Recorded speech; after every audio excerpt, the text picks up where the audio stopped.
जय अभीम भाई। जय भीम। सुनाओ, ठीक हो? जी बहुत बढ़िया। अच्छा, कहाँ पे चलना है अब? कौन बोल रहे हैं? भाई रिंकू बोल रहा हूँ, रिंकू कहाँ से? फरीदाबाद से। अच्छा अच्छा। 28 जनवरी को है बुलंदशहर में कार्यक्रम। अब क्या कर रहे हो कार्यक्रम वहाँ पे? क्या करना है फिर? बौद्ध बौद्ध का प्रचार करना है क्या? नहीं, बौद्ध का प्रचार कैसे करेंगे? हमें तो कर, प्रचार करना है अपना। अच्छा, जैसे कि? जैसे कि अभी जो हमारे बौद्ध लोग हैं, जो जी ये दावा करते हैं कि हम बौद्ध बन गए हैं, जी। लेकिन वो अभी भीतर से जो है बौद्ध नहीं है, हिंदू ही हैं। हिंदू ही हैं? गलत है साले हिंदू, यही तो दिक्कत है, जो साले हिंदू हिंदू करते हैं ये। हाँ, तो हाँ जो ये क्या नाम है, हाँ अंदर से जो हिंदू हैं बाहर से बौद्ध बन गए हैं। हाँ हाँ। तो जैसे कि तुम हरामजादे बौद्ध बन गए हो, और जब जय भीम तुम बने डोल रहे हो। भीम पता हो कौन सा सनातन धर्म से है भीम? जैसे कि कौन? तुम अब भी, तेरा नाम क्या भीम है? क्या नाम है तेरा? हाँ, एडवोकेट जय भीम प्रकाश है। जय भीम प्रकाश। तो भीम हम्म। नाम हटा, भीम सनातन का नाम है, ठीक है? आप ये एक बात एजेंडा जो बताओ। चला रहे हो तो तुम लोग ये हम्म। गलत कर रहे हो। जैसे हम रिंकू बुद्ध का प्रचार कर रहे हैं, शर्म करो कुछ लोग। रिंकू सिंह जी, जी। आप मुझसे बात करना चाहते हैं या लड़ाई करना चाहते हैं? नहीं, आप पहले तो अपना नाम भीम हटाओ। भीम हमारे उससे महाभारत से था, भीम नाम हटाओ पहले। आप नाम रखो बौद्ध। अगर आपकी जय यही बौद्ध। शर्त है तो मैं फोन काट दूं। हाँ हाँ। ठीक क्या है। क्या एजेंडा चला रहे हो तुम? अपनी दुकान चला रहे हो? सबसे क्या कर पहले रहे हो? बात करनी है या झगड़ा करना है? चल बात करता हूँ मैं आपसे। तो सबसे पहले तो अपनी भाषा में संयम बरतो। ठीक है जी। आप हिंदू धर्म को मानने वाले हो ना? हिंदू नहीं, सनातन बोल, जय चलो, श्री राम बोल। चलो ठीक है, सनातन धर्म मान लेते हैं, ठीक है। हाँ। तो आपका सनातन धर्म क्या गाली गलौज करना सिखाता है क्या? आप क्या एजेंडा फैला रहे हो?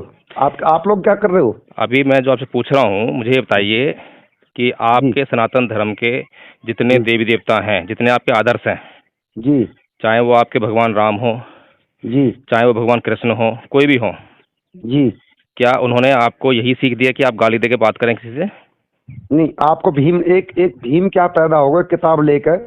वो भी एक मेरी बात भाई सुन ले। साहब, मैंने अभी ये तो तक मेरी बात आपसे, सुन ले भाई भीम। सुनिए पहले अरे मेरी बात। सुन ले, मेरी बात सुन ले। आपकी सुन रहा हूँ, लेकिन सुनने की शर्त यही संविधान है, को सुनने की शर्त संविधान यही को है हम सुन, कि मेरी बात सुन। सभ्यता पहले होनी संविधान चाहिए। को हम लोग मान रहे हैं वो ना? बाद में बात करेंगे, वो बाद में बात नहीं, करेंगे, पहले बात करने का तरीका आना चाहिए। ये मुसलमान कैसे नहीं मान अगर रहे संविधान को? अगर क्यों नहीं आप, मान रहे? मैं क्या बोल रहा हूँ, अगर बातें करनी है मुझसे जी तो एक ही पैरामीटर है, एक ही तरीका है, वो है सभ्यता। मैं सारी बातें करूंगा, जी। हर बात पे बात करूंगा, लेकिन सभ्यता पहले। ठीक है, सभ्यता से बात कर रहा हूँ। अभी तक आपने जो भाषा का इस्तेमाल नहीं, किया मैंने है, हिंदू ने गाली दी तेने, बड़े शांत सुन ली। हिंदू ने गाली सुनते हुआ था। पहले मेरी बात सुनोगे? रिकॉर्डिंग है मेरे फोन में सबड़ी। कोई ये बात मतलब नहीं, तुझसे प्रतीक बात न कर रहा हूं मैं। कोई बात फोन में नहीं, कोई रिकॉर्डिंग बात रखता हूँ मैं सबड़ी। कोई बात नहीं।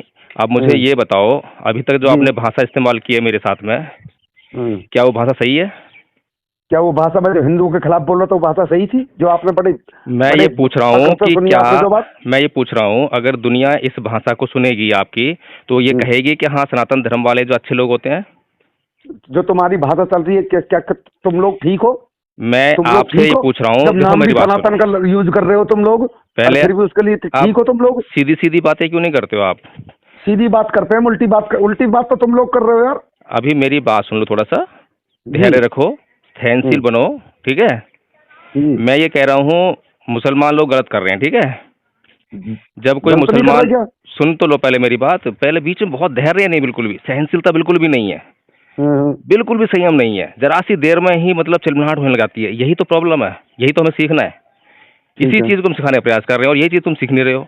अब मुझे ये हम्म। बताओ, जब कोई मुसलमान किसी हम्म। को गाली देता है, दुनिया देखती है हम्म। जब उसको, अगर मान लो कोई टीवी कैमरा लगाओ वहाँ पर मुसलमान के ऊपर, ठीक है, हम्म। ठीक है। और उसको पूरी दुनिया देख रही है मुसलमान को, और वो हम्म। मुसलमान जो है किसी हिंदू से, किसी बौद्ध से, किसी ईसाई से गाली गलौज दे के बहुत ही आक्रामक होकर बात कर रहा है, तो पूरी दुनिया क्या निर्णय पहुंचेगी कि मुसलमान सही होते हैं या गलत होते हैं? बिल्कुल जी, बिल्कुल। सही कह रहा हूँ, गलत कह रहा हूँ? हम आपसे एक बात कह रहे हैं, फिर भी मैं सुन आपकी लो एक और बात मेरी कर। बात अभी मैं हाँ। पूरी नहीं हुई है, ठीक है। इसी तरह से ठीक। कोई ईसाई इसी तरह से बात कर रहा हो और कैमरा लगा हो, पूरी दुनिया देख हम्म। रही हो, तो पूरी दुनिया हम्म। इसी निर्णय पर पहुंचेगी कि ये जो धर्म को मानने वाला आदमी है, इसका धर्म इसको ये सिखाता है, तो यानी कि ये धर्म खराब है। इसी तरह से तो हम्म। मैं आपके धर्म के पक्षी ले रहा हूँ। अगर आप ऐसी भाषा में इस्तेमाल करेंगे, क्योंकि रिकॉर्डिंग हो रही है, अब ये रिकॉर्डिंग को जो है पूरी दुनिया अगर सुनेगी तो क्या कहेगी, सनातन धर्म में ऐसे होते हैं, ऐसी भाषा इस्तेमाल करते हैं। दूसरा आदमी इतने प्यार से बात कर रहा है, एक गाली उसके मुंह से निकली, और ये आदमी जो बिना गाली के बात नहीं कर रहा, तो बताइए जी। सनातन धर्म की जो है क्या इमेज पूरी दुनिया में जाएगी? क्या लोग सनातन धर्म की तरफ बढ़ेंगे क्या? आप मेरे भाई भीम भाई, मेरी बात, इस बात को छोड़ो, मैं एक बात कह रहा हूँ। आप जो जय भीम का नारा लेते हो कि हम भीम को नहीं मानते क्या? हम भी मानते हैं, बहुत दिल से मानते हैं। अब पहले मेरी बात सुनो, मेरी बात सुनो। आपने इतनी अच्छी हम बात कही है, अब सुनो। यार हमारी बात तो सुनेगा ना? सुनूंगा, बिल्कुल सुनूंगा, मेरे पास पूरा टाइम है अभी, जो है मैं पूरी बात सुनूंगा, ठीक है। लेकिन जी। सबसे पहले जो है आप अपनी जो भाषा आपने इस्तेमाल की है ना, गलत भाषा, आप उसके लिए पहले माफ़ी मांगिए कि मुझसे गलती हो गई, मैंने ऐसी गलत भाषा जो है अनजाने में ही सही मैंने इस्तेमाल की, मैं आगे से जो है ऐसी भाषा इस्तेमाल नहीं करूँगा। आप पहले माफ़ी चलो मांगिए, ठीक है। तब आगे हमारे बढ़ेंगे। धर्म में तो वैसे भी माफी मांग ले भाई, हमें कोई दिक्कत ना पड़े, हम माफी मांगे इस बात से। लेकिन एक बात को, रिंकू सिंह जी, मेरी बात आपको- और सुनो, एक बात और। माफ़ी मांगने का मतलब ये नहीं होता कि मैंने अभी तो माफ़ी मांग ली, लेकिन आगे से देखूंगा मैं, ऐसा नहीं होता। माफ़ी मतलब है कि आगे उस बात को मैं दोहराऊंगा नहीं, ठीक है ना? ठीक है, तो आप भी चलो अब हिंदुओं बताओ, के खिलाफ, चलो आप अब भी बताओ। मत दोहराओ इन चीजों में। नहीं, आप वो हिंदू से लेकर अब हमारे अब ही बात वो करेंगे। अंश हो। देखो मेरी आप बात सुनो, हमारे ही अंश हो। वो मेरी बात सारी सुन लो। बातें अब करने वाली बातें हैं, अब एक एक करके बातें करो। अब बताओ क्या कहना चाहते हो? मैं कह रहा हूँ संविधान को हम मान रहे हैं, तो फिर ये मतलब मुस्लिम लॉ बोर्ड कैसे है? अच्छा, किस लिए है संविधान फिर ये? को आप कैसे मान रहे हो?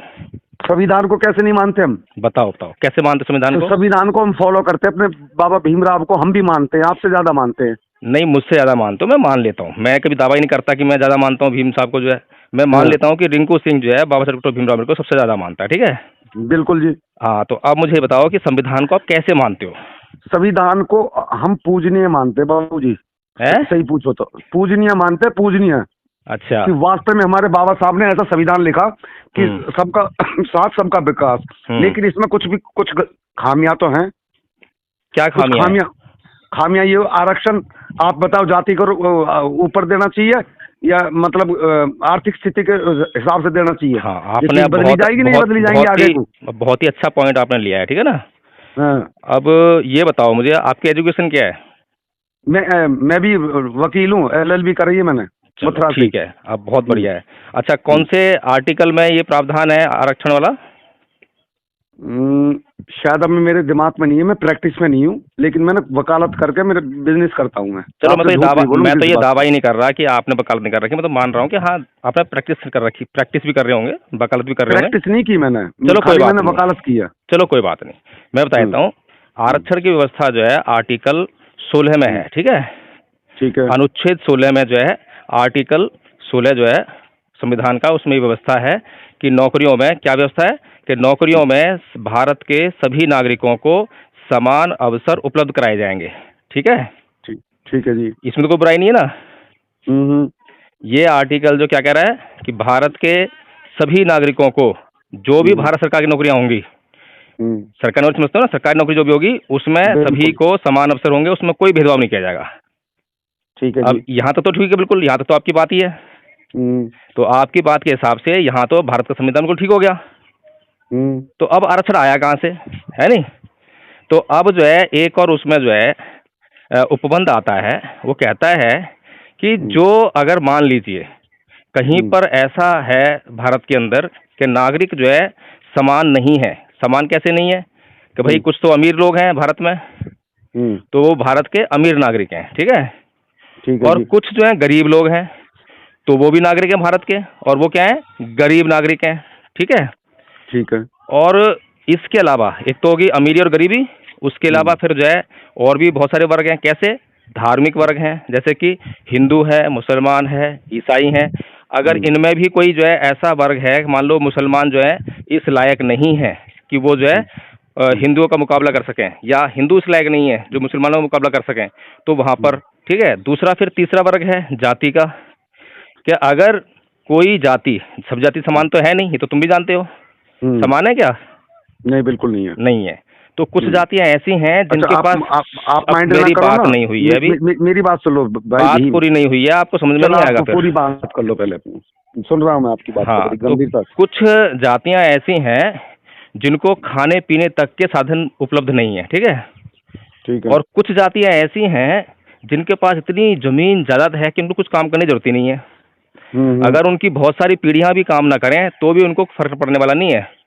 तो अब मुझे ये बताओ कि जो आर्टिकल 16 जो है भारत की सरकारी नौकरियों की व्यवस्था कर रहा है, समान अवसर दे रहा है, उसमें एक आदमी वो है जिसके पास खाना खाने के लिए अपना जमीन नहीं है, पैसा नहीं है, तो क्या वो जो है उस आदमी की बराबरी कर पाएगा जिसके पास इतनी धन संपदा है कि बस पूछो मत, और उसने अपने बेटे को पढ़ाने भेजा, स्कूल में भेजा, बड़े स्कूल में भेजा, प्राइवेट स्कूल में भेजा, ठीक है? वकील साहब सुन लो पहले मेरी बात, अभी अगर आप सुन लो, नहीं मैं मौका तो देता रहा हूँ, पहले मेरी बात तो क्लियर हो जाए। कोर्ट में आर्गुमेंट कर करके इतना सीख गया कि कई बोलन बिना तो सामने की भी तो आर्गुमेंट करन दो अपनी। अगर मैं आपको पूरा टाइम दे रहा हूँ, मेरे पास भी टाइम बहुत कम होता है ना, मैं बहुत से लोगों से बात भी नहीं कर पाता, लेकिन आपको इतना टाइम दे रहा हूँ मैं, तो आपकी बात मैंने बड़ी गंभीर से सुनी। मैंने ये कहा कि मतलब ये है कि क्या ब्राह्मण जाति में, क्या जाट जाति में, कहने का मतलब है क्या गुर्जर जाति में, क्या राजपूत जाति में कमजोर लोग के वर्ग के लोग नहीं है क्या? चलो ये आपने बहुत अच्छा किया कि मेरी बात आप समझ गए, यानी कि जो मैं कहना रहा था, ठीक है। हाँ, अब आपने बहुत अच्छी बात कही है, ठीक है। अब ये देखा जाता है, देखो सर्वे कराया जाता है, भारत में जो है आयोग बनाए गए, तो जैसे मंडल कमीशन बनाया गया है ना, तो उसे क्या काम सौंपा, उसे ये काम सौंपा, देखो भाई भारत के अंदर जाकर ये देखो तुम जो है लोगों के बीच जाके कि जो लोग हैं, जो भारत का संविधान इस बात के लिए प्रावधान कर रहा है कि अगर कोई जाति दबी कुचली है, उसके पास खाने पीने के लिए प्राप्त साधन नहीं है, तो उसको जो है थोड़ा सा आरक्षण दे दिया जाए, ताकि वो भी उन लोगों के मुकाबले में सरकारी नौकरियां कुछ जो उसको दे रहे हैं वो प्राप्त हो जाएं, ठीक है? सुन रहे हो? जी सुन रहा हूँ।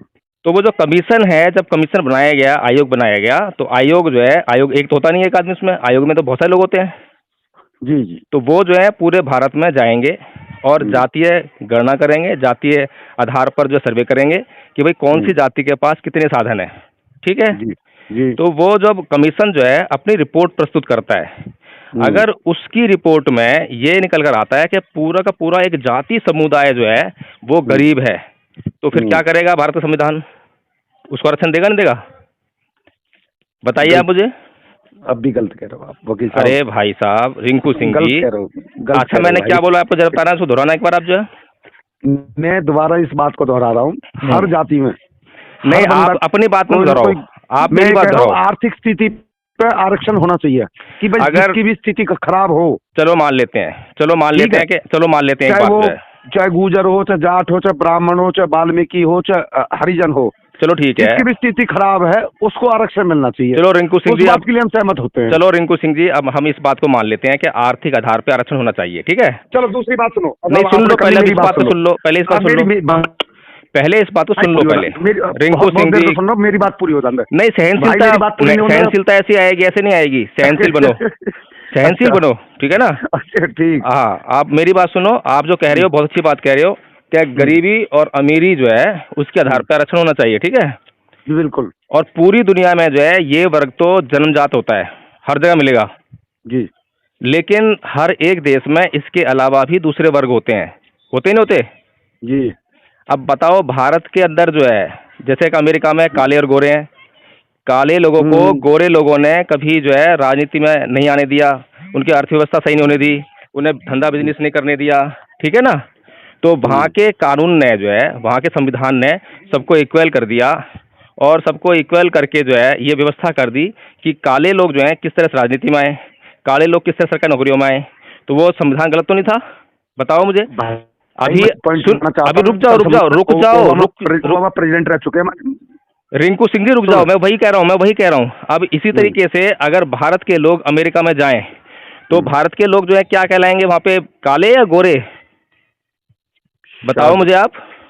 शायद कुछ कह नहीं सकते, काले कहलाएंगे भाई साहब, काले कहलाएंगे। वहाँ के जो गोरे लोग हैं वो देखते ही आपको काला कहेंगे। मेरे वो जय भीम भाई, एक चीज और सुन ले बस। अच्छा, मेरी बात अभी पूरी नहीं हुई है भाई, मैं दो बात मेरी भी सुन ले भाई। चलो सुनाओ, मैं रुक रहा हूँ, आप सुनाओ जो कहना है, फिर मैं कहूँगा, ठीक है ना? हम लोग कह रहे हैं कि भारत का एजेंडा ना, तो संविधान के नीचे सारे वर्ग आने चाहिए, उसमें चाहे अहीर हो, जाट हो, गुर्जर हो, हरिजन हो, वाल्मीकि हो, चाहे मुसलमान हो। इस देश को खतरा ना तो हरिजन से, न जय भीम वालों से, न सरदारों से। इस देश को खतरा आपको पता किससे? जिनने 47 में अलग देश मांग लिया था, और फिर देख लेना वो ये हालत हो जाएगी। मैं आपसे लिख के कह रहा हूँ इस पर, आपके संविधान में खुद भीम साहब लिख के गए थे कि जब ये सक्षम वो नहीं है। अब मैं बोलूं क्या? बंटवारा हुआ है। चलो ठीक है, और बहुत वहाँ अच्छी पे बात है। क्या परसेंट छोड़ दिए? 16% से 2% बुला दिए। क्या आवाज के वाल्मीकि नहीं थे? क्या वहाँ पे हरिजन भाई नहीं थे जिनकी बाउंड्री नोट लेकर चले गए? ज्यादा दिन सरिया कानून बन गया ना, बाद दिन संविधान में धर रह जाकर हम आप धर रह जाएंगे। अगर मैं गलत कह रहा हूँ तो मैंने उपके कि आप गलत बोल रहे हो इस बात है। हम संविधान को मानते तो हैं कम से कम। आप पहले बोल लो, फिर मुझे जवाब देने का मौका देना। मैंने बोल दिया, आप अपनी बात पर जी चलो ठीक है। अब मुझे ये बताओ कि आपने जो है उन लोगों को दोषी ठहरा दिया, मुसलमानों को, कि उन्होंने पाकिस्तान मांग लिया, ठीक है ना? ये जो है एक ऐसा वर्ग था भारत के अंदर जो बहुत बड़ी संख्या में था और जिसका दबाव जो है अंग्रेजों ने माना और भारत के लोगों ने, जो उस वक्त नेता थे, उन्होंने भी माना, ठीक है ना? और उस वक्त जो स्थिति बनी थी भारत के अंदर, सांप्रदायिक स्थिति जो है, उसके हिसाब से ये तय किया गया भाई इनको अलग देश देना ही ठीक है, ठीक है?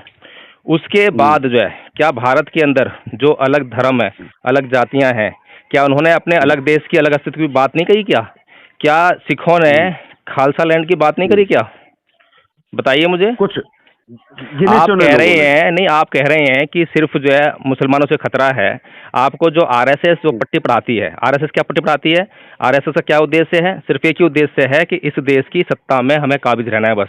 उसके लिए क्या करना है? उसके लिए करना है कि मुसलमानों के खिलाफ हिंदू को इकट्ठा करना है, ठीक है ना? मैं ये नहीं कह रहा कि मुसलमानों का जो धर्म है वो सब कुछ ठीक कहता है। मैं ये नहीं कह रहा कि ईसाइयों का धर्म जो सब कुछ ठीक कहता है। मैं उनकी भी वहाँ निंदा करता हूँ जहाँ उनका धर्म जो है अंधविश्वास और पाखंड की बात करता है, ठीक है? मैं वहाँ पर निंदा करता हूँ जहाँ उनका धर्म जो है हिंसा की बात करता है। सुन लो पहले। अब मुसलमानों ने जो भी अपना धर्म कर वीडियो देखता हूँ, सुनो मेरी बात। अब ज्यादा कर वीडियो देखता हूँ। बहुत अच्छी बात है, आपका बहुत बहुत धन्यवाद है। अगर इस पक्ष को रखो, आप सच्चाई का पक्ष को रखो, तो मैं आपका बहुत बड़ा फैन हो जाऊंगा। मैंने जो है सच्चाई का मतलब ये नहीं है कि आप जो है फिर आप मैं आपको चलो एक छोटी सी कहानी सुना देता हूँ आपके बात के ऊपर, जो, ठीक है ना? सुना दूं कहानी? समय है? हाँ जी बिल्कुल समय है। चलो बहुत बहुत धन्यवाद आपका। एक बार भगवान बुद्ध जो है विपස්සना कर रहे थे, ध्यान लगा रहे थे, ठीक है? तो सुबह सुबह एक आदमी उनके पास आया और बोला कि भगवान, इस दुनिया में ईश्वर नहीं है और उसने जो है ईश्वर की रचना, वो संसार की रचना नहीं करी है। तो भगवान बुद्ध ने जो है आंखें खोली और उसको जवाब दिया कि नहीं नहीं, इस संसार में ईश्वर है और ईश्वर ने ही इस संसार को, इस दुनिया को बनाया है। तो इतना कह के भगवान बुद्ध ने आंखें बंद कर ली और वो बेचारा अपना मुंह लटका के जो है कि मेरी बात से तो भगवान बुद्ध ने इनकार कर दिया और अपना मुंह लेके चला गया। फिर दोपहर होते होते जो है ऐसे ही एक आदमी और आया और वो भगवान बुद्ध से बोला आके कि भगवान बुद्ध, इस संसार में ईश्वर है और ईश्वर ने ही इस संसार की रचना की है। तो भगवान बुद्ध ने फिर आंखें खोली और बोला उनको जो है कि भाई ऐसा है कि इस संसार में ईश्वर नहीं है और इस संसार रचना ईश्वर ने नहीं की है। फिर ऐसे ही जो है बेचारा वो सुबह की तरह जो है आदमी के चला गया, मुंह लटका के, ऐसी वो चला गया कि भगवान बुद्ध ने मेरी बात से इनकार कर दिया। फिर शाम होते होते जो है एक आदमी और आया। भगवान बुद्ध विपස්සना में बैठे थे, ध्यान कर रहे थे। तो वो आके बोला कि भगवान बुद्ध, क्या इस संसार में ईश्वर है? क्या इस संसार रचना ईश्वर ने की है? तो भगवान बुद्ध ने उस ना तो आँख खोली ना उसे कुछ कहा और कुछ देर बाद वो समझ गया और वो भी आंखें बंद करके ध्यान में बैठ गया और थोड़ी देर बाद उठा, खुश हुआ, बहुत खुश हुआ और धन्यवाद करके भगवान बुद्ध का चला गया। तो ये तीनों बातें जो है, तीनों घटनाएं, तीनों पहर की, आनंद जो है बड़े ध्यान से दिख रहा था, ठीक है? तो आनंद के पेट में दर्द होने लगा कि भाई ये क्या हुआ कि भगवान बुद्ध जो कभी झूठ बोलते ही नहीं, सत्य के उपदेष्टा हैं, सत्य को बोलने वाले हैं, सत्य को जानने वाले हैं, उन्होंने सुबह कुछ कहा, दोपहर कुछ कहा और शाम को कुछ बोले ही नहीं। ये क्या हुआ? तो जैसे ही रात को भगवान बुद्ध अपनी गंधकुटी में सोने जा रहे थे तो उन्होंने, आनंद ने जो है भगवान बुद्ध को रोका और बोला कि भगवान बुद्ध, मेरी समस्या हल कर दीजिए, नहीं तो आज मुझे नींद नहीं आने वाली। भगवान पूछा भाई क्या बात है? तो वो आनंद बोला कि तथागत, सुबह आपने जो आदमी आया था उसको ये बोला और दोपहर आदमी आया उसका भी सवाल वही था, उसको आपने उल्टा बोला। तीसरा आदमी आया उसका भी सवाल वही था, लेकिन आपको कुछ बोला ही नहीं उसको जो है। तो ये क्या मतलब हुआ? आप तो सत्य बोलने वाले हैं, आप ये कैसे बोल सकते हैं? तो भगवान बुद्ध ने आनंद को समझाते हुए बोले कि भाई आनंद, जो सुबह आदमी आया था वो कोई प्रश्न लेकर नहीं आया था, वो अपनी अवधारणा लेकर आया था। पहले से ही मान के आया था कि इस संसार में ईश्वर नहीं है और ये संसार रचना ईश्वर ने नहीं की है, वो प्रश्न नहीं है, वो पहले ही मान के आया, उसने खोजा नहीं है, ना उसे कुछ मिला है, बस मान के चला आ रहा है वो जो है। इसीलिए उसकी अवधारणा को तोड़ना जरूरी था, ताकि वो खोज में लगे, जांच में लगे, और जब मिल जाए जब माने। इसी तरह दूसरा आदमी था, तो दूसरा आदमी मान के चलाया था क्या इस संसार की रचना ईश्वर ने नहीं की है। तो इस तरह उसकी अवधारणा को भी तोड़ना जरूरी था, क्योंकि उनके प्रश्न नहीं थे, अवधारणा थे। किसी ने उनको बता दिया या कुछ उनको महसूस हो गया, बस उसी को लेके गाए जा रहे हैं कि हाँ इस संसार में ईश्वर है और इस संसार में ईश्वर नहीं है। दोनों तरह के लोग मिलते हैं, लेकिन खोजता कोई नहीं है, ना किसी को मिलता है, और किसी के भी कुछ भी थोड़ा सा प्रमाण मिलने पर उसको गाते फिरते हैं, जांच पूरी हुई नहीं है। इसी तरह से तीसरा जो आदमी आया था वो वास्तव में प्रश्न लेकर आया था। उसके प्रश्न में प्रश्न की मौलिकता थी। उसने पूछा कि क्या संसार में ईश्वर है, उसने बताया ही नहीं कुछ भी कि है या नहीं है। और उसने पूछा कि क्या संसार की रचना ईश्वर ने की है, तो ये प्रश्न था, ये वास्तव में ओरिजिनल प्रश्न था। इसीलिए मैंने उसे कुछ बोला नहीं, और वो समझदार व्यक्ति था, क्योंकि समझदार था, जब भी प्रश्न लेकर आया, कोई अवधारणा चिपका हुआ नहीं था, तो वो जल्दी ही समझ गया कि खोज लो, अगर मिल जाए तो मान लेना, और जब तक मिले ना तो मान मत लेना। तो मैं यही कह रहा हूँ आपने, हाँ ये तो बात तगड़ी लगी तेरी जी। तो इसी तरह से जो है, जो हिंदू लोग हैं आरएसएस के बहकावे में आकर, आरएसएस की पाठशाला का प्रयोग करके जो वो बताते हैं वही मान लेते हैं, अपनी बुद्धि का प्रयोग नहीं करते हैं। यही कारण है कि उन्होंने जो है क्या क्या क्या इस देश में कर रखा है। इसीलिए अगर अपनी जांच करते इस देश में जो है, अगर इतिहास पढ़ते तो उनको मालूम होता कि पूरा का पूरा भारत जो है कभी बौद्ध था। आपने अभी सुना है ना, अफगानिस्तान में बामियान में जो है भगवान बुद्ध की तालिबान ने मूर्ति तोड़ी थी, सुना है ना?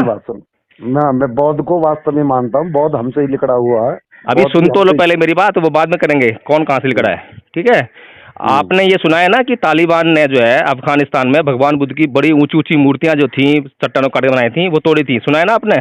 हाँ चलो इतना सुना है आपने, तो इसका मतलब क्या है? क्या मुसलमानों ने मूर्तियां बनाई थी? वो नहीं, किसने बनाई थी मूर्तियां? बौद्ध धर्म हिंदुओं ने बनाई होगी, बनाई होंगी, हिंदुओं ने बनाई ना? हाँ नहीं बनाई हिंदुओं ने। चलो अब ये बताओ, अफगानिस्तान आज जो है क्या बनाई, इसकी नॉलेज और दे दो, है किसने बनाई थी मूर्तियां? अरे ये तो साधारण सी सोच वाली बात है कि ना तो भगवान बुद्ध की मूर्ति हिंदू बनाएंगे, ना मुसलमान बनाएंगे, ना ईसाई बनाएंगे, कोई नहीं बनाएगा। कौन बनाएगा? बौद्ध ही बनाएंगे। सीधी सी बात है, ये तो बहुत ही कॉमन सेंस वाली बात है। तो आज जो अफगानिस्तान है वो हिंदुस्तान, हिंदू है, मुसलमान कंट्री है, या सिख कंट्री है, या जैन कंट्री है? कौन सी कंट्री है? अब तो फिलहाल तो मुस्लिम कंट्री है भाई। मुस्लिम है ना? हाँ। बौद्ध कंट्री तो बिल्कुल भी नहीं है, बिल्कुल भी नहीं है। चलो उसके इधर आओ, फिर पाकिस्तान आता है अगला देश जो है, भारत में आते हैं हम जो है, तो अगला देश का होता है पाकिस्तान। तो पाकिस्तान कौन सी कंट्री है? इस्लामिक है ना, मुस्लिम है ना? तो वो भी बनाएंगे भगवान बुद्ध की मूर्तियां। फिर उसके बाद जब भारत के अंदर आओ, तो भारत के अंदर आज आपको कितने बौद्ध मिलते हैं? बहुत मुट्ठी भर बौद्ध मिलेंगे आपको, बहुत कम है ना? अब ये बताओ, अगर तालिबान जो है वहाँ बामियान में अफगानिस्तान में आज मूर्ति तोड़ रहा है भगवान बुद्ध की, जो इतनी विशालकाय, इतनी बड़ी बड़ी है, जो चट्टानों काट के बनाई है, तो वो मूर्तियां बनाने वाले बौद्ध ही होंगे। यानी कि अफगानिस्तान पूरा का पूरा बौद्ध देश रहा होगा उस समय। अगर वो बौद्ध देश था तो उससे इधर आओगे तो पाकिस्तान भी बौद्ध था, क्योंकि पूरे पाकिस्तान में जो है स्तूप मिलते हैं, बौद्ध धर्म के कंठर मिलते हैं, ठीक है?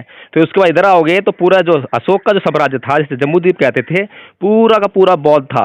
ये बौद्ध धर्म गया कहाँ भाई साहब, बताओ मुझे? अशोक मौर्य। हाँ, अब बौद्ध धर्म गया कहाँ? अशोक मौर्य शायद है, अशोक मौर्य जी हरिजन थे ना शायद। भाई आप फिर वहीं अटक गए ना आप, तुम जाति पाति में कि हरिजन थे क्या थे? वैसे मौर्य हरिजन में आ रहा है ना, फिर वही बात कर रहे हो, मौर्य हरिजन में आता है। आप ये बातें क्यों कर रहे हो? अगर आरएसएस की भाषा की अगर मैं बात करूं तो ये बात आपको करनी नहीं चाहिए कि हरिजन का नहीं था, क्योंकि भारत के इतिहास में सबसे महान सम्राट, भारत के इतिहास में नहीं बल्कि विश्व के इतिहास बता रहा हूं मैं, हम लोगों को पढ़ाया जाता है स्कूल में, कॉलेज में, क्या सिकंदर महान, ये पढ़ाया ना आपने? कभी आपने अशोक के बारे में पढ़ाई नहीं है। लेकिन अगर आप तुलना करोगे, नहीं, मैं सिकंदर को महान नहीं मानता भाई, बिल्कुल भी। चलो शुक्र है आप नहीं मानते हो। अशोक को महान मानता हूँ, पृथ्वीराज चौहान को महान मानता हूँ, राजा मीर भोज को महान मानता हूँ। अपने देश के उन्हें महान मानूं, मैं बाहर के बाहर न मानता हूँ। अच्छा ये बताओ, क्या सम्राट अशोक महान, कितने महान थे? जो इनके वो क्या विश्व में जो है, विश्व के सम्राटों में कितना नंबर दोगे आप उसको? पहला नंबर, दूसरा नंबर, तीसरा नंबर, कौन से नंबर रखोगे भाई? सही बताऊं, सबसे ऊपर तो मैं मानूंगा, चल नंबर तो ना दे सकूं मैं, पर जो इनका वो ना, क्या नाम है उनके, जो चाणक्य, इनके वो थे ना। यो नहीं, आप थोड़ा सा और इतिहास पढ़िए ध्यान से जो है। चाणक्य और चंद्रगुप्त का संबंध बताया था इतिहास में। हाँ, चंद्रगुप्त का पोता जो है, क्या नाम है, सम्राट अशोक था, ठीक है ना। तो मैं ये बताना चाहता हूँ भाई साहब रिंकू सिंह जी, अगर हम अपने भारत के सच्चे इतिहास को जानना चाहते हैं और उस पर गर्व हासिल करना चाहते हैं और पूरी दुनिया में अपने भारत का डंका बजाना चाहते हैं, तो पूरी दुनिया को ये बताना पड़ेगा कि पूरी दुनिया में एकमात्र सम्राट ऐसा रहा है, सम्राट अशोक जो है, जिसने हथियार गिराने के बाद भी अपनी सीमाओं का विस्तार करके दिखाया। आज तक कोई ऐसा शासक नहीं है पूरी दुनिया में जिसने बिना हथियारों के बल पर, हथियार छोड़कर बिना हथियारों के अपनी सीमाओं का विस्तार कर लिया हो। सुना है आपने कोई ऐसा शासक जो है? नहीं। और उसने, सुन लो पहले मेरी बात, अभी सुन लो, खत्म नहीं हुई है, खत्म नहीं हुई बात। आप तो वकील साहब पूरी एग्रीमेंट मोते करके छोड़ोगे। देखो, आपने ऐसी मेरे से जो है भाषा इस्तेमाल की, पहले तो आपकी भाषा शुद्ध किया मैंने, माफी चाहूंगा उस बात के लिए, लेकिन बात करके अच्छा लगा। चलो एक काम करते हैं फिर, अब जो है नेक्स्ट टाइम बात करेंगे, आज लंबी बात होगी ना। ठीक है, मैं नंबर ऐड कर रहा हूँ और बाकी फैन हो गया मैं तो आज के बाद। चलो, बहुत बहुत साधुवाद आपका जो है, बहुत बहुत धन्यवाद। और लोग भी सुनेंगे इस बात को जो है बहुत खुश होंगे, ठीक है ना। ठीक है जी, ठीक। ओके, जय भीम।